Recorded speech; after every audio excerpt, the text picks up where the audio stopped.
Sábado 18 de septiembre nos encontramos en el barrio Marroquín 2 para entrevistar a la profesora Sandra Liliana Sarria. Sandra ha sido fundadora del barrio y una de las pioneras en la promoción de la educación popular en el distrito de Agua Blanca. En virtud de su trayectoria, realizamos las siguientes preguntas. Sobre los orígenes del barrio. Sandra, ¿cómo llegaste al barrio? Yo llegué a Marroquín junto con mi madre, yo tenía 11 años en esa época y llegamos buscando una casita propia. A mi mamá le dijeron, ese era el anhelo de mi mamá, ¿no? Le dijeron que había una persona que estaba entregando lotes, eh, recuerdo que era por 15.000 pesos en esa época, eso estamos hablando de 1981, y entonces mi mamá lo empezó a pagar y cuando lo entregaron empezamos a construir. Fue en esta misma cuadra, pero fue más abajo y ladrillo a ladrillo con mi mamá construimos una pieza y ahí nos vinimos a vivir. Pero aquí era como venir a vivir a una finca o a una zona rural. Aquí no había servicios públicos de ninguna clase, ninguno. Entonces, después de un tiempo de vivir acá, el municipio nos notificó que quien había vendido esos lotes, Luis Alberto Marroquín, era un fraude, o sea, era un usurpador, un ladrón, había timado a mucha gente y que entonces nos iban a sacar. En esa época hubo un proceso de resistencia, no nos dejamos sacar, aquí nos trajeron la policía para sacarnos, pero no los dejamos. Y finalmente el municipio le compra las tierras a sus verdaderos dueños, que eran familias muy poderosas de aquí de Cali. Entonces el municipio compra el terreno y volvimos a pagar el lote de nuevo. En esa época se llamaba intervenidas, le llamaban, que en este momento está en liquidación. Y en ese momento, ¿qué posibilidades le brindaba el barrio a los fundadores? Eh, Ninguna, solamente el hecho de acogernos en el espacio, o sea, era tener un espacio donde es muy importante el concepto para nosotras las personas pobres, es muy importante saber en dónde va uno, la frase es dónde meter la cabeza.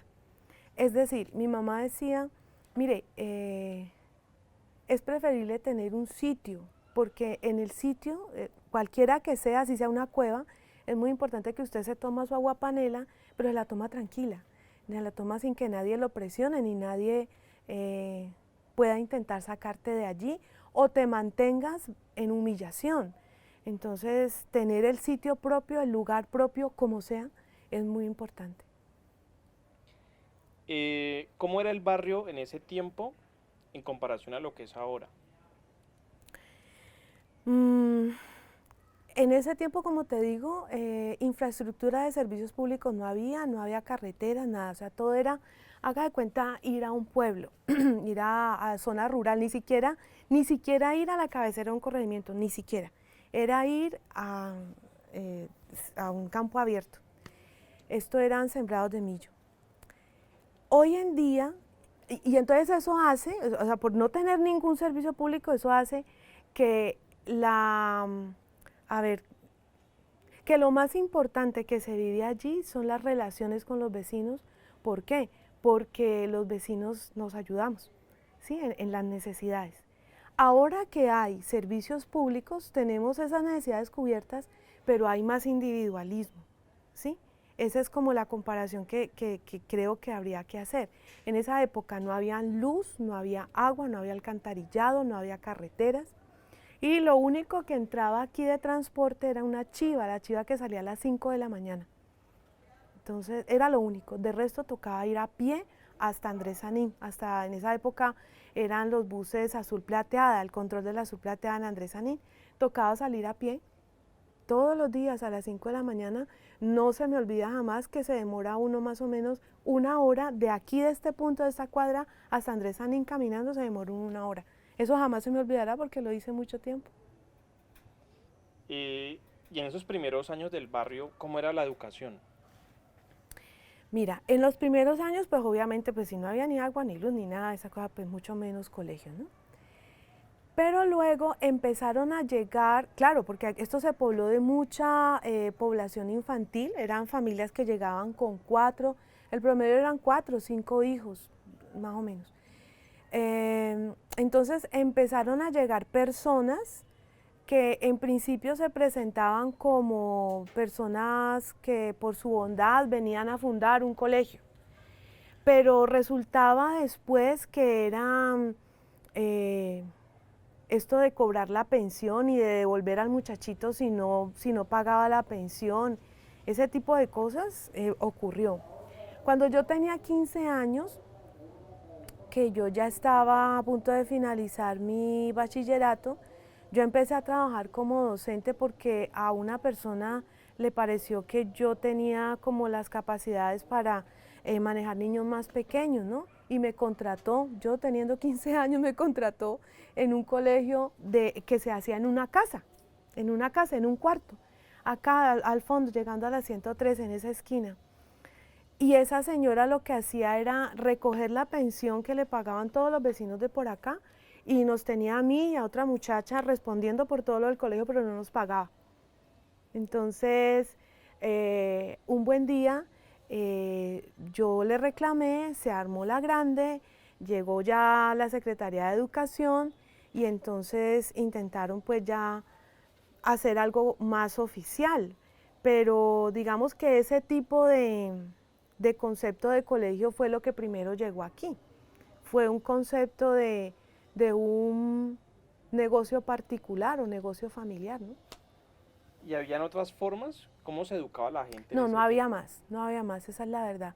No había más, por eso era que se pensaba que la persona que hacía eso era muy buena, no, pues la salvadora más o menos, pero en esa época no teníamos la visión ni las herramientas conceptuales para entender que si la educación se volvía un negocio, pues entonces digamos que se desvirtuaba el para qué educarse, ¿no? ¿Qué papel tuvieron las comunidades religiosas en la experiencia educativa? Ah, bueno, tenía yo 16 años cuando eh, yo conocí a los frailes, a los hermanos franciscanos de la provincia de San Pablo Apóstol en Colombia, que llegaron aquí a hacer una cosa distinta a la que yo ya conocía, porque yo soy educada en una familia totalmente ligada a lo que es la Iglesia Católica, ¿no? Y la Iglesia Católica oficial tradicional, clásica, digamos. Entonces yo supe muy bien que esto que hacían estos frailes que llegaron cuando yo ya tenía 16 años era diferente. Uno, hasta los 15, 16 años, uno entendía que unos sacerdotes vivían en una iglesia, siempre vivían en el mismo sitio de la iglesia y vivían de tal manera que usted definitivamente era muy distinto. Su vida como laica o laico era muy distinta a la de esas personas. Pero cuando estos frailes llegan aquí y tú te das cuenta de que viven en la misma cuadra, alquilan una casa, cocinan, y entonces uno dice, ve estos frailes tan extraños, ¿no? A mí me fue a sacar de mi casa un fraile que aún vive, se llama Bernardo Mesa, de la provincia franciscana de San Pablo Apóstol, porque le contaron, no mi mamá, la verdad, mi mamá estaba preocupada, ella iba a la misa, y estaba preocupada porque ella creía que su hija se le estaba volviendo atea, porque yo por una pelea que había tenido con un fraile capuchino del otro modelo, yo dije que yo no volvía a misa ni quería saber nada ni de curas ni de monjas. Entonces mi mamá fue y le dijo a Bernardo que si podía hacer el favor de devolverle al redil a su hija porque su hija se le estaba volviendo atea. Él va y me visita a la casa y me dice que, pues no sé, en la conversación sale que si yo me puedo encargar de un grupo prejuvenil. Y le digo, pues le digo yo al frailecito que sí, él bastante convincente. Y ese fue el inicio de mi relación con los hermanos franciscanos. Y junto con los hermanos franciscanos vienen unas hermanas, dos hermanas, la hermana Alba Estela Barreto y la hermana Elizabeth Carrillo, que también eran un modelo diferente. Cuando yo las conocí, yo también me pregunté, tan extraño, uno siempre ve a las religiosas con la toca, es decir, con ese velo que se ponen y con un uniforme especial y tal, y resulta de que estas dos hermanas venían en sandalias, en blue jeans, en camiseta, y se caminaban el barrio con nosotros junto con los frailes. Entonces ese modelo era diferente y yo me quedé con esa forma de vivir mi identidad religiosa. Entonces a esa comunidad la conocí, luego supe, porque seguí en relación con ellos, supe que habían unas comunidades religiosas y algunos, pocos, sacerdotes diocesanos que estaban empeñados en venir a vivir en medio de la gente pobre, de la gente común y corriente, de la gente de la periferia. Y en ese sentido, ¿cómo eran las prácticas pedagógicas? ¿Cómo se enseñaba en ese tiempo? ¿Cuál era la propuesta didáctica también? Bueno, los estudios que yo hago después me permiten entender que lo que ellos hicieron en esa época fue aplicar, yo creo que hay dos fuentes. La primera, la educación popular, las bases de educación popular de Pablo Freire, pero en ese momento, cuando estábamos en ese proceso, nadie entendía esto de Pablo Freire ni nada, y lo del Concilio Vaticano II. Pero yo lo digo ahora porque, pues bueno, ya lo identifico de esa manera. Pero ¿qué es Pablo Freire y qué es Concilio Vaticano II en la realidad? Nadie educa a nadie. Nos educamos entre todos. Entonces, organizar grupos prejuveniles, organizar grupos juveniles, empezar a mirar qué necesidades había en la comunidad y que la misma comunidad ideara sus soluciones. Eso fue lo que nos trajeron estas comunidades religiosas. Y esto fue totalmente distinto a lo que había antes. Como te digo, aquí, por ejemplo, y todavía eso persiste, esa cosa de que digan, pobrecitas estas comunidades, vengan, les llevamos, vengan, las salvamos, vengan, los proveemos, vengan. Son dos modelos diferentes. Con las comunidades religiosas de esa época también incluyo allí otra comunidad que también desde muy joven me dijo que iba por buen camino. Es la comunidad de las hermanas Javerianas, de la institución Javeriana, que no tiene nada que ver con la Pontificia Universidad Javeriana.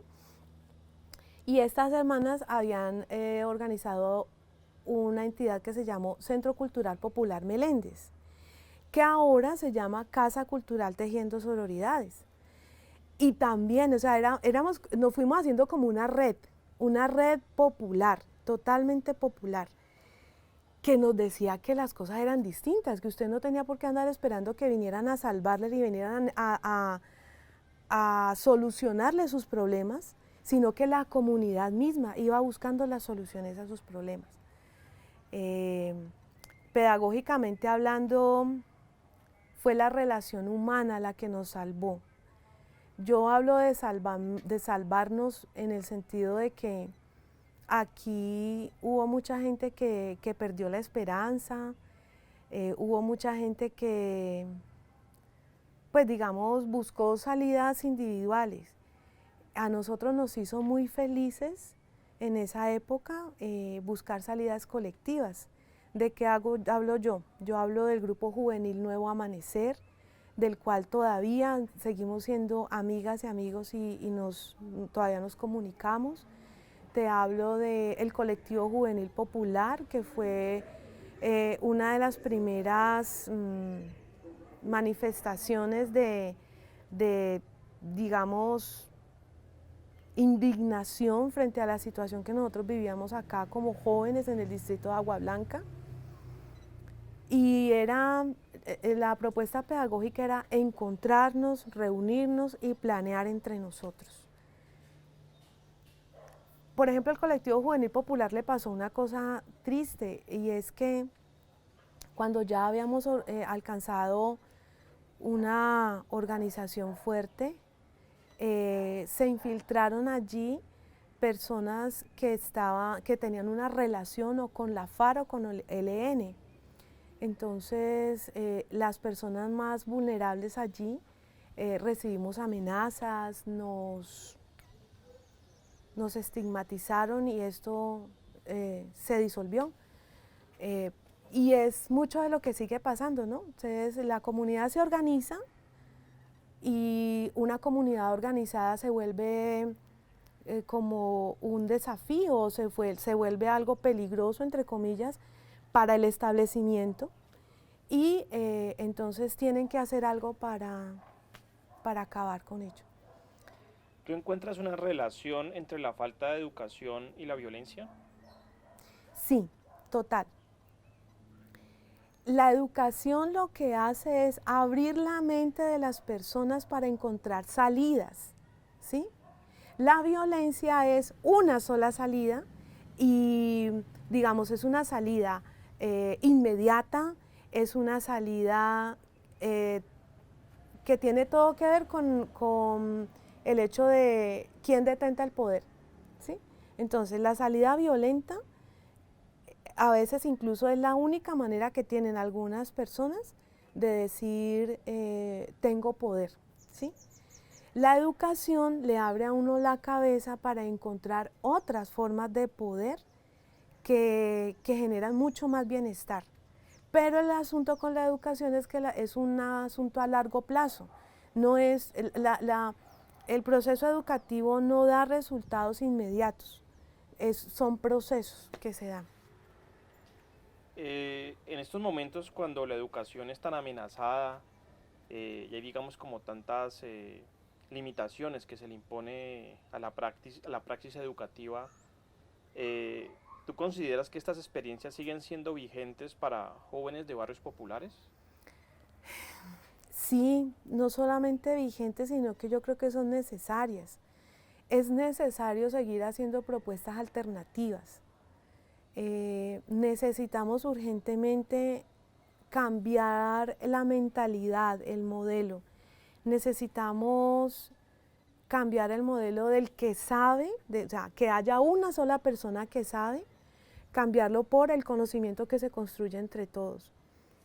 Traigo a colación el proceso que hicimos con la Fundación Paz y Bien, cuando construimos un proyecto que se llamó La Comunidad Construye Caminos, que es una propuesta pedagógica para decirle a las chicas y a los chicos que usted como ciudadana y ciudadano puede adquirir un poder, el poder que le da la Constitución política, y que usted puede hacer un cambio, que no es un cambio inmediato, vuelvo y digo, sino que es un cambio de procesos, pero que la primera persona que se tiene que convencer de eso es usted. Yo a veces pienso que, siendo que soy educadora oficial en este momento, pero que eso también fue otro proceso en mi vida, creo que nos hace falta insistir más en eso, salirnos de los esquemas, salirnos de un poco de lo que dicta el sistema, ¿no? ¿Tú qué hitos encuentras en esta historia de la educación en Agua Blanca que conducen a la aparición de Nuevo Latir? Bueno, Nuevo Latir eh, fue un hito él mismo por la esperanza que le dio a la gente acá en todo el distrito.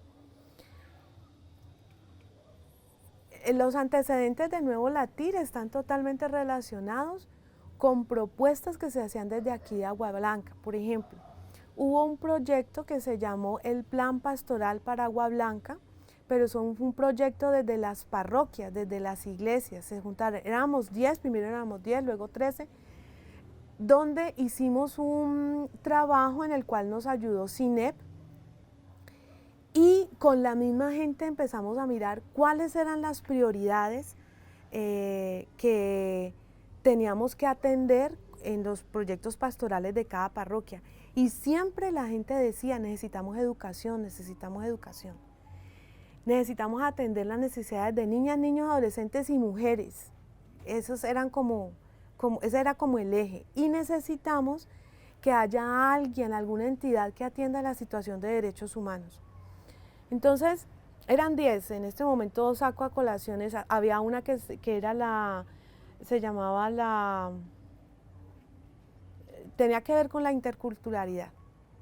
Entonces, digamos que ese tipo de proyectos se van tejiendo en la zona, y por eso es que cuando el alcalde, el que actualmente yo soy nuevamente alcalde, en esa época fue su primer periodo, Jorge Iván Ospina, cuando él dice que en el distrito de Agua Blanca es necesaria una entidad educativa oficial de alta envergadura, la gente le copia. La gente le copia inmediatamente porque era verdad. Aquí en Agua Blanca la gran cantidad de colegios que habían eran privados y solamente habían unos colegios, unos 3 o 4 que eran regentados por comunidades religiosas femeninas que habían logrado hacer una cosa muy linda, pero yo la valoro como muy bonita, y es que se trajeron sus modelos educativos de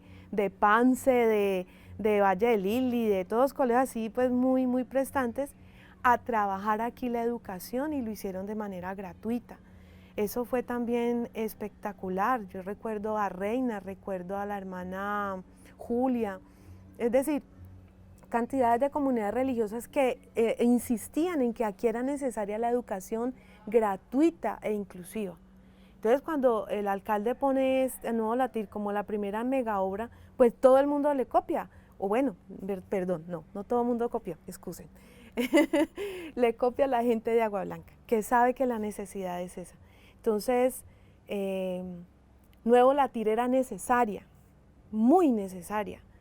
Y fíjate que en este momento somos hermanitas con la institución educativa Isaías Duarte Cancino, y aún no logramos hacer la cobertura total de lo que significa darle educación a toda Agua Blanca, porque la necesidad sigue siendo muy alta. Entonces, Nuevo Latir nace como una propuesta política realmente. Nuevo Latir es la propuesta de que aquí la comunidad organizada y educada sale adelante y le aporta a toda la ciudad. Un poco para decir que nosotros no tenemos por qué ser lastre, el distrito de Agua Blanca no tiene por qué ser un lastre que el resto de la ciudad cargue. No, nosotros nos podemos organizar y educarnos y darnos a nosotros la vida que queremos, pero a través de la educación. Vamos a pasar entonces a algunas preguntas que tienen que ver con el ámbito público y su creación mediante alianzas. Tú ya nos habías hablado sobre las organizaciones religiosas, la alcaldía. ¿Qué otras articulaciones entre actores sociales se llevaron a cabo para generar estos espacios de educación en los barrios? Con las universidades, básicamente. Las universidades tienen mucho que hablar y decir sobre cómo han intervenido aquí. Pero antes de decir esto, quiero decir, estas alianzas o estos convenios se dan también por unos asuntos de mentalidades que se manejan. ¿A qué me refiero? La Universidad Javeriana, por decir algo, una de las alianzas, cuando se alía con la Fundación Paz y Bien para hacer su propuesta y trabajar, por ejemplo, el tema de justicia restaurativa, lo hace desde una perspectiva también de vocación y una perspectiva religiosa, no clásica ni tradicional. ¿A qué me refiero? Todas las personas que intervenimos ahí, una de las cosas que siempre llegábamos a ese punto: ¿usted qué tipo de religiosidad practica?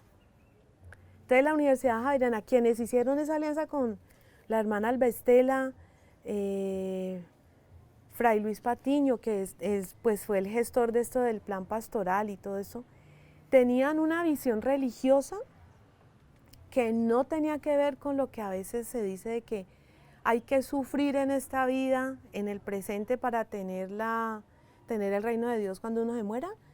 No, ellas, ni Albestela ni Fray Luis, por ejemplo, pensaban eso, y cuando ellos le comunicaban eso a la gente con la que trabajaron, la gente se sintió totalmente identificada. Es decir, el reino de Dios hay que construirlo aquí y ahora.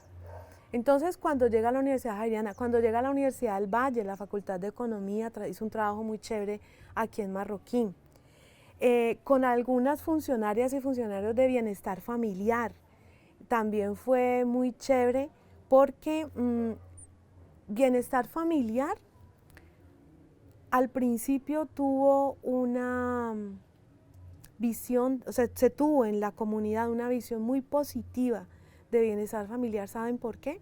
Porque bienestar familiar impulsó y ayudó a que las madres comunitarias se organizaran y se dieran su propia organización. Entonces, se organizaban en asociaciones y las madres comunitarias fueron las que manejaron la educación de la primera infancia por lo menos durante unos 20 años. Y ellas mismas se organizaron. De pronto bienestar familiar cambia de rumbo, yo no entiendo muy bien por qué, y llegan ¿cómo se llaman? Temporales, unas empresas temporales, alianzas temporales, toda esa cosa, y llegan unas entidades que nada tienen que ver con la comunidad a organizarlas a ellas, y ahí ya bienestar pierde como esa conexión que tiene con la comunidad, y luego se empieza a hablar de que bienestar familiar es únicamente para quitarle los niños a las familias, y bueno, empieza toda esta cosa maluca. Fue chévere cuando se le dio protagonismo a la gente y a su organización y al aprendizaje que iba haciendo la gente. Hasta ahí estuvo chévere, pero cuando ya se empieza a ver que no, que entonces hay que traer gente de afuera que organice a la gente, eso ya, pues ya deja de tener como la misma alegría, los proyectos dejan de tener la misma alegría. Más alianzas, como te digo, comunidades religiosas, universidades, bienestar familiar. Hubo una organización aquí muy importante que fue Plan Padrinos. Plan Padrinos hizo una intervención muy fuerte acá de apoyo, ¿no? De apoyo económico, y la gente lo agradeció muchísimo porque apoyó con recursos y con educación, con pagar educación de algunas niñas y algunos niños de acá, del distrito. ¿Qué transformaciones espaciales se llevaron a cabo en estos barrios a partir del desarrollo de procesos educativos? Pues mira, la electricidad y el agua, la electricidad, el alcantarillado, el agua y la pavimentación iniciales fue toda por procesos comunitarios. Por ejemplo, la pavimentación de mi cuadra, yo fui la tesorera de ese proyecto, y hubo gente que dijo que si yo no era la tesorera, que no aportaban ni pío, porque no querían que la gente, o sea, eso del robo del recurso público ofende a la gente y da rabia. Pues así se hizo, y pues el pavimento quedó bien hecho, creo yo, porque no se ha dañado. Todo fue por procesos comunitarios iniciales básicos, de ir de casa en casa, vea su dirección, entonces vamos a hacer esto, tal. Entonces la educación tiene mucho que ver, pero no desde el conocimiento, no desde la formación de conceptos, sino de el establecimiento de relaciones. Esas cosas se logran porque la gente, a pesar de sus diferencias, a pesar de que yo no me hablo con la vecina o con el vecino, o que tengo mis diferencias con los vecinos, a pesar de eso, soy capaz de aportar para un proyecto que va a ser de beneficio común. Entonces la educación ahí creo que tiene que ver todo es con el tipo de relaciones que se establecen, más no con los conceptos, con las cuestiones, que digo yo, cognitivas, de conceptos, de teorías, ¿no? Sino con la educación que transforma las relaciones con las personas, entre las personas. Yo recuerdo que tú construías bibliotecas públicas, que tú también, digamos, gestionabas para que hubieran aulas en las calles. ¿Cómo son esos procesos?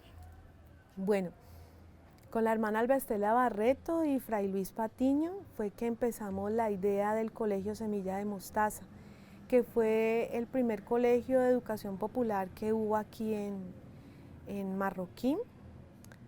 Ya no existe porque hubo un momento en que ya no había quien se apersonara de él, porque, bueno, estamos hablando de 20 años de historia, pero sí, entonces alquilamos alquilamos una casa y empezamos una biblioteca.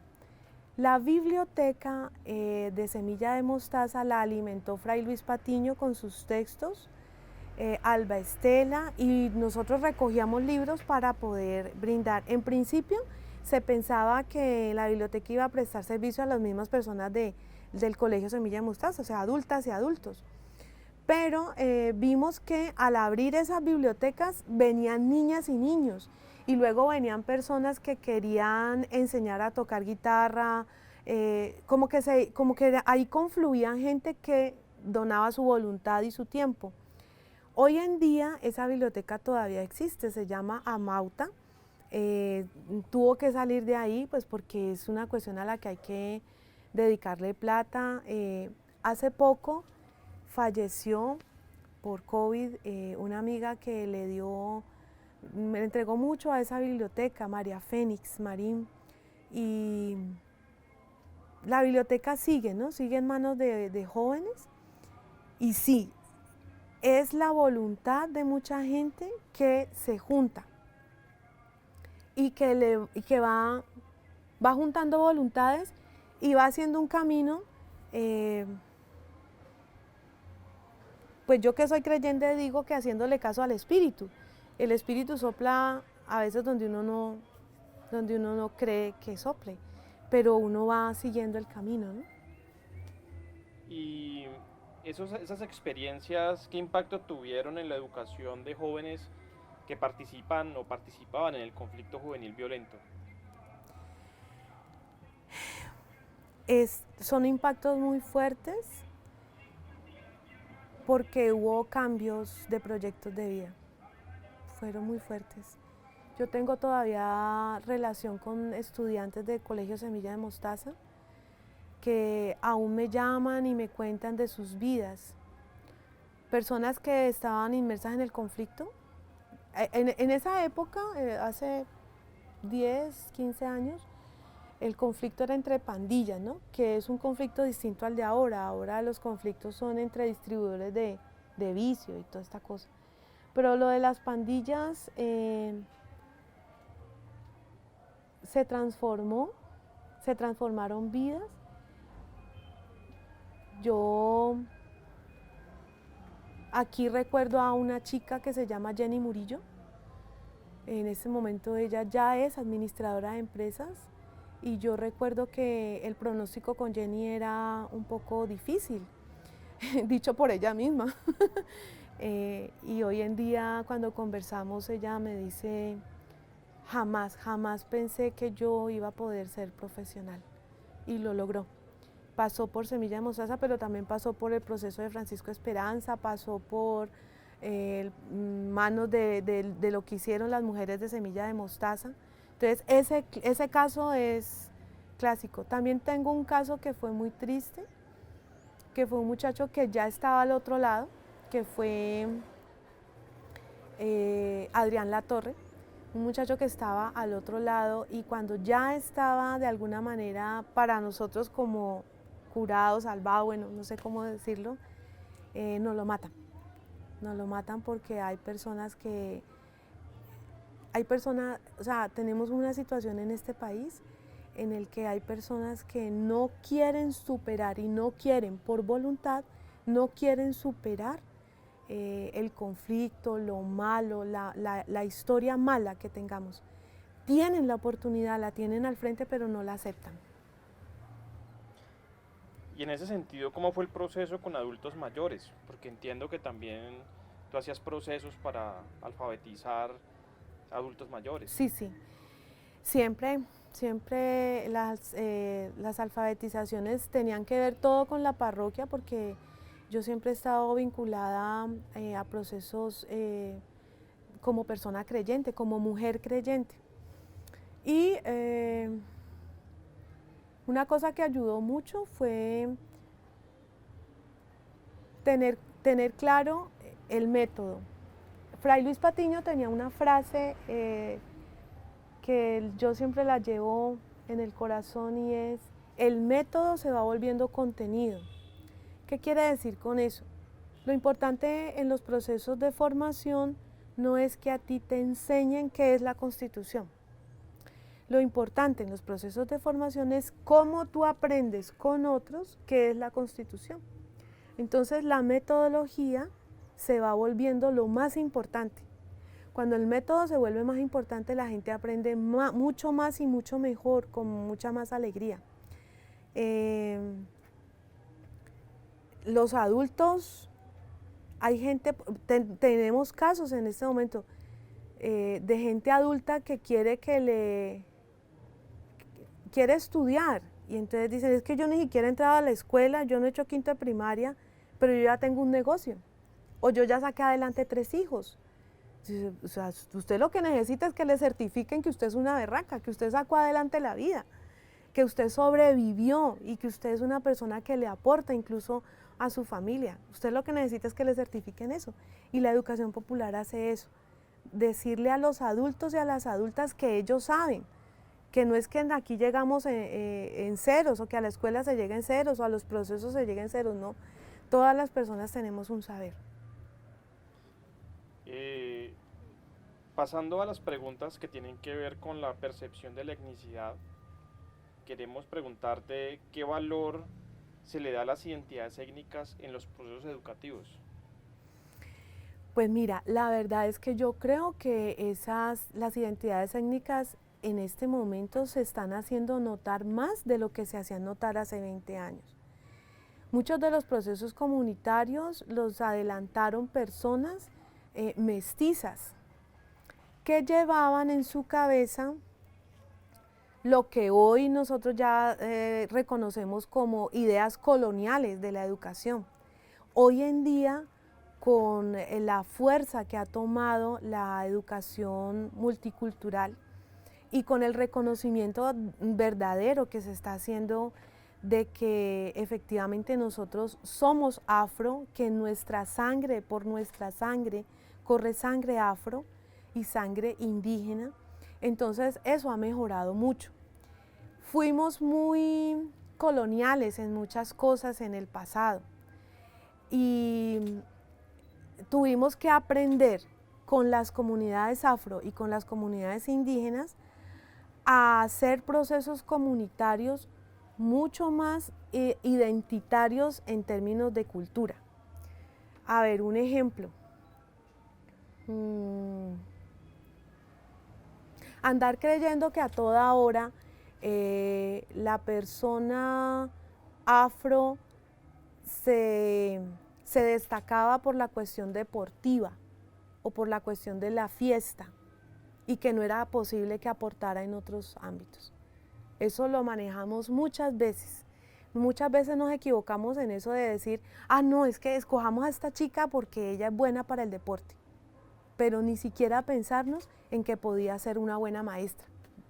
Pongo un ejemplo, ¿sí? Entonces, eso es ahora que venimos a caer en cuenta que durante muchos años, queriendo hacer un proceso, fuimos muy coloniales en nuestro pensamiento, ¿sí? No sé si eso responde la pregunta. Sí, está muy bien. ¿Y los estudiantes alcanzan a establecer una relación con sus contextos de origen? Sí. Por ejemplo, ahora en Nuevo Latir que tenemos, bueno, yo trabajo en Nuevo Latir en este momento con grados octavos y séptimos, adolescentes y preadolescentes. Y le hemos dado mucha importancia a hacer un trabajo ya conceptual sobre lo que significa la etnicidad. Entonces, ver cómo en las propuestas de guías escolares ellos reconocen y se reconocen y se autorreconocen y reconocen sus valores, es muy fortificante, porque es que mira, Nuevo Latir, por ejemplo, atiende la mayoría de la población de Nuevo Latir, por decirte el 60%, prácticamente atiende niñas, niños y adolescentes afro. Entonces, Nuevo Latir es una educación etnoeducadora. Entonces, cada vez más ser conscientes de la etnoeducación hace que hagamos pues un camino. Antes no era así, era Nuevo Latir para todo el mundo, pero no había esa conciencia de la culturalidad que está ligada, por ejemplo, a las tierras, por ejemplo, a ver, Guapi, Timbiquí, la costa. Ahora en tiempos de pandemia, mis estudiantes me llamaban y me decían, profe, nosotros nos fuimos para la tierra porque aquí la situación se puso muy difícil. Entonces entendimos que había gente que todavía tiene la conexión con su tierra de origen. Y en la educación adulta, pues incluso tenemos un estudiante en este momento que está trabajando en Guapi porque no consiguió trabajo aquí. Entonces sí, se mantiene la vinculación, especialmente con la costa pacífica. A través de estos procesos educativos se ha gestionado la inclusión laboral de personas de Agua Blanca. Sí, pero ha sido un esfuerzo más individual. Por ejemplo, yo hablo de mí. Yo cuando me han preguntado, mira, necesitamos una persona para atender un negocio, entonces ¿yo a quién recomiendo? Pues yo recomiendo gente que yo he tenido como estudiantes allí en Semilla de Mostaza, en esa época, por ejemplo. Pero es un asunto más personal, individual. Yo creo que para eso hace falta ser más sistemáticos, ¿no? Que se conociera que aquí hay gente que está estudiando, que se está preparando y que son potenciales emprendedores por un lado, o también personas que podrían tener mayor empleabilidad, ¿no? Digamos en el resto de la ciudad. Pero yo sí lo he hecho y lo he hecho con mucha frecuencia y me ha ido siempre muy bien. Pero Nuevo Latir o entidades de la Secretaría de Educación, ¿se han pensado ese problema? No. Pues en este momento tenemos justo una dificultad y es la siguiente. El rector de Nuevo Latir consiguió los recursos para establecer 4 talleres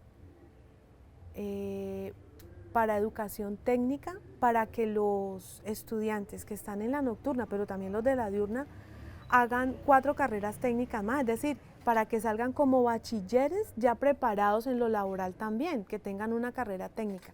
En este momento Nuevo Latir tiene 3, tiene música, tiene reparación y mantenimiento de computadores y diseño multimedia, ¿sí? Las tiene ya listas. Pero el rector, con esto de la nocturna y tal, organizó unos talleres para gastronomía, mecánica de motos y carpintería modular. Y ha tenido muchas dificultades para que la Secretaría de Educación le apruebe que hagamos eso los sábados. ¿Para qué? Para que las que estudian en la nocturna puedan salir ya con una proyección laboral. Y no hemos logrado que nos comprendan que hay que buscar la metodología flexible que nos permita hacer eso, porque seríamos la primera institución educativa que saca gente de la nocturna, no como bachiller académico, que es lo que hay en todo Cali. Bueno, yo no sé si en Colombia, en todo Cali siempre los que se gradúan de nocturna se gradúan como académicos. Entonces tienen que empezar un proceso para la técnica. Entonces, que pudieran hacer la técnica junto con el bachillerato, creo que esa es una salida para la cuestión de la laboralidad. ¿Y cómo percibes el emprendimiento? ¿Se educa para el emprendimiento en Agua Blanca? Mira, para mí, en Agua Blanca y en la gente pobre, también en La Ladera ocurre. La gente es emprendedora por necesidad y digamos, porque le toca. Y aquí en Agua Blanca la gente emprende una cantidad de cosas, lo que pasa es que no les va bien o es una cosa y otra. O sea, el emprendimiento nos tocó por obligación. Ahora, que ese emprendimiento sea reconocido, sea apoyado, eso yo creo que es lo que hace falta. Que sea reconocido y apoyado de manera sistemática. Yo creo que eso es lo que hace falta. Pero emprendimiento aquí lo hay de manera natural.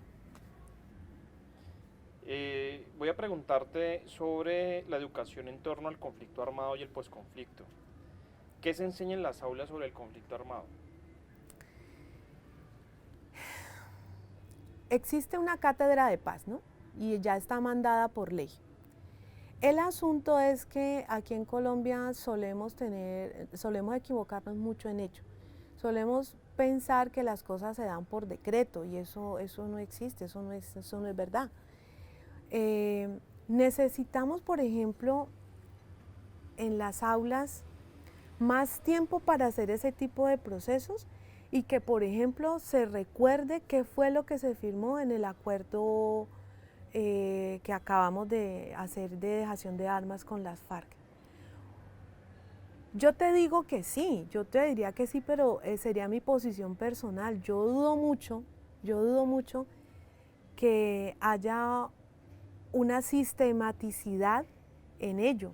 Por ejemplo, acabamos de celebrar conmemorar los 30 años de la Constitución Política del 91. Da grima, te digo, da tristeza cuando tú hablas de esa Constitución y la gente te dice que no tiene pero ni idea de lo que uno está hablando, en el sentido de que la historia ya, o sea, lo que usted no vuelve a recordar, lo que usted no está permanentemente diciendo, eso se olvida. Como son 30 años, ahí son casi 2 generaciones. Entonces, la Constitución Política, pues hay que decir que tiene que ver, todo que ver con el acuerdo de dejación de armas del M-19, por ejemplo. Pero ya es muy poco lo que se recuerda del M-19. Entonces ahora con lo del conflicto, es ese acuerdo, es este acuerdo con las FARC, es esta situación de conflicto que vivimos ahora. Yo pienso que tenemos que ser mucho más sistemáticas y sistemáticos y no pretender que el conflicto lo entendemos o lo aprendemos con una cátedra de paz a la que se le da una hora. Eso no es posible. Una hora dentro del pensum para un tema tan grave, para un tema que tiene tantas aristas. A mí me gusta mucho la propuesta que tienen en la Comisión de la Verdad, tienen la propuesta de unos programas, y yo lo he hecho con mis estudiantes, no sé si ustedes los conocen, que se llama Frente al Espejo. El presentador de eso es un actor que se llama Santiago Alarcón y presenta con hacen un trabajo de abarcar a través de los medios de comunicación, las cámaras y en todo el país, procesos de paz en cada departamento. Porque ese es el otro problema, ¿no? Aquí en Cali vemos el conflicto de cierta manera, pero el conflicto no es como se ve en Cali, el conflicto es más. Lo que pasa es que tendemos a mirarlo solamente con la lupa que tenemos a la mano, bueno, y también si no tenemos más, pero necesitamos ampliar la mirada. Hablar de educación para el conflicto o por el conflicto o en medio del conflicto es muy importante y hay que darle más tiempo, y el Ministerio de Educación, como está organizada la educación, no le da tiempo a ello. Pasamos a las preguntas sobre la pandemia por COVID-19.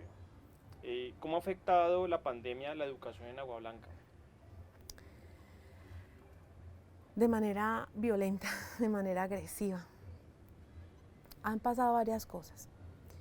Primero, como la gente emprendedora de aquí tiene sus pequeños negocios y sus pequeños emprendimientos, y el hecho de no haber podido salir, eso ya fue totalmente agresivo, eso ya fue, pues eso es poner a la gente contra la pared. Hablo de las ventas ambulantes, hablo de las señoras y las chicas que venden productos de belleza por catálogo, hablo de los señores que trabajan en los jipetos, de todos ellos. Entonces fue agresivo, fue brutal. De las niñas y los niños, quiero decirte que ahora que estamos regresando a la presencialidad, nos hemos dado cuenta que, bueno, yo lo entendí muy rápido cuando la Presidencia de la República dice, y entonces ¿y que cómo vamos a hacer para la educación? Ah, no, con internet y los medios virtuales. Entonces yo me quedé, o sea, yo como he trabajado en zonas rurales, como he sido docente rural, yo decía, este señor y esta ministra, ¿de qué país están hablando? Pensaba yo, ¿qué internet? Si en Nuevo Latir, que es una institución de ese tamaño, en Nuevo Latir no tenemos un internet que se diga responsable, tenemos muchas dificultades para la conexión de internet. Imagine pues conectar a tanta gente en la institución educativa Isabel Duarte Cancino, ni se diga. Entonces, y eso es la ciudad. Pero a eso súmele que los niños y las niñas y los papás no sabían que los celulares se usaban para uno estudiar. Los celulares se usaban para tomarse fotos y para subirla al Facebook. Para eso eran los celulares, porque ni para llamar a veces sirven. Entonces, decir que todo cambia la virtualidad y que aquí no pasa nada, pues eso es un error violento. Eso para no hablar de las comunidades donde yo he estado, que yo he estado permanentemente en comunicación, allá ni la señal ni llega. Y no hablemos pues de los procesos de contratación y de los 70.000 millones, de eso no hablemos. Mire, las niñas y los niños y los adolescentes volvieron. Tengo un compañero que dice que los niños están en Narnia, para decir que que nos tocó volver a empezar. ¿Entienden lo que quiero decir? La afectación fue violenta en los procesos cognitivos, en los procesos... bueno, una cosa que sí fue muy chévere es notar que ahorita que regresamos a la presencialidad, lo que más anhelaban era encontrarse, las compañeritas y los compañeritos. Eso era lo más. Y bueno, esperamos que esa relación humana pues ayude como a lo otro, ¿no? Yo pienso que sí, por todo lo que yo he vivido en mi vida, yo sé que la relación humana ayuda a que lo otro también se vaya reparando. Entonces, sí, el COVID nos ha afectado muchísimo. Paremos un momentico mientras cambiamos la...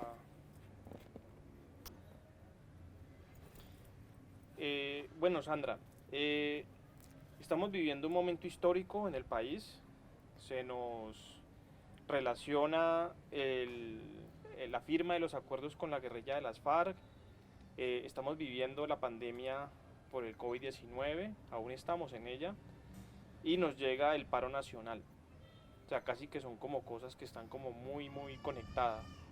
¿Cómo participan los estudiantes de Agua Blanca en este proceso histórico?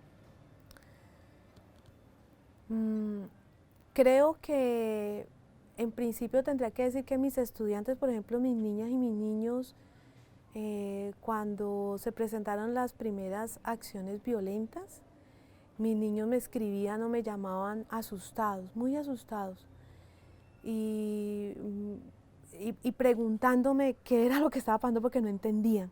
O sea, como veníamos de una pandemia, veníamos de una situación como de que nos conectábamos bastante poco, pues por la cuestión de la conectividad.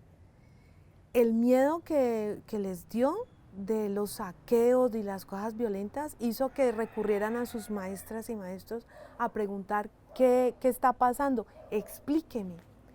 Entonces yo lo que hice con mis estudiantes fue conectarme con ellos en reuniones de Meet a los que se podía y decirles, explicarles la visión que yo como docente tenía y que tengo aún.